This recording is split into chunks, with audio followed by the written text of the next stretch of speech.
This can't be happening. What did she just reveal?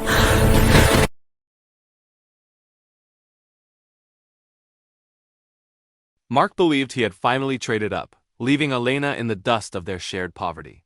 He stood at the center of the Billionaire's gala, boasting about his new life while mocking the woman he threw away. He had no idea that the service staff he was belittling was actually the guest of honor. The trap was set, and Mark was about to realize that the woman he discarded was the only reason he was even allowed through the door. The ballroom shimmered with the kind of wealth that felt like a personal insult. Elena adjusted the strap of her borrowed gown, her fingers trembling. Just 6 months ago, Mark had thrown her belongings into a rain-soaked hallway, claiming she was a static weight dragging down his rising career. Now here he was, standing under the crystal chandelier of the Sterling Gala. Welcome, story lovers. Before we begin, hit like and let us know in the comments which city you're watching from. Mark didn't see her at first. He was too busy parading his new wife, Tiffany, a woman whose jewelry cost more than the apartment Mark and Elena had shared for 5 years. Elena stepped behind a marble pillar, her breath catching. She wasn't here to beg for a second chance. She was here to meet the chairman of the Sterling Group. Look at this place. Babe, Mark's voice carried over the soft violin music.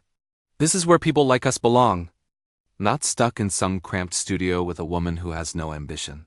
Tiffany giggled, clutching his arm like a trophy. I heard the Sterling heir is introducing his new partner tonight.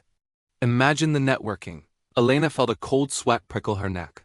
She gripped the black folder in her hand, the merger documents that changed everything. She began to turn away, but Mark's eyes suddenly locked onto hers. His smirk was instantaneous, sharp, and cruel. Elena? What are you doing here? The service entrance is in the back. Mark stepped toward Elena, his polished shoes clicking like a countdown on the marble. The disdain in his eyes was a weapon he had used to erode her soul for years. Seriously, Elena? Did you sneak in to mop the floors? Or are you still chasing after my ghost? He laughed, a hollow sound that drew a crowd. Tiffany looked Elena up and down, her lip curling in a scripted display of pity. Mark, don't be mean. Maybe she's here for the free appetizers. It must be hard living on a waitress's tips. Elena felt the heat rise in her chest, but it wasn't the heat of shame. It was the slow-burning fuse of a woman who had spent months rebuilding herself in the shadows. She clutched the black folder tighter. I'm here on business, Mark. Something you wouldn't understand. Mark leaned in, his voice a low, threatening hiss. Business? You were a receptionist when I dumped you. You're a nobody. If security finds you, they'll toss you out like the trash you are. Leave now, before I make a scene that ruins your life. He reached out to grab her arm, his fingers tightening with a possessive force. But before he could pull her toward the exit, a deep, commanding voice boomed from the grand staircase. Is there a problem here? If this story is touching your heart, subscribe now. More real, powerful moments like this are coming, and the next one is unforgettable. The room went silent as Julian Sterling descended the stairs. The billionaire heir didn't just walk, he owned the very air in the room. Mark immediately let go of Elena's arm, his face transforming from a snarl to a sycophantic grin. Mr. Sterling.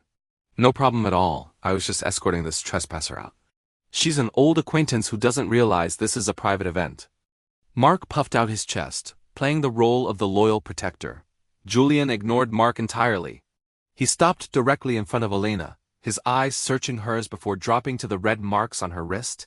A cold, dangerous stillness settled over him. Elena, Julian said, his voice smooth as silk but sharp as a razor. I've been looking everywhere for you. My father is waiting in the library. He's anxious to finalize the signatures. Mark's jaw dropped. Tiffany's glass of champagne tilted dangerously in her hand. Signatures?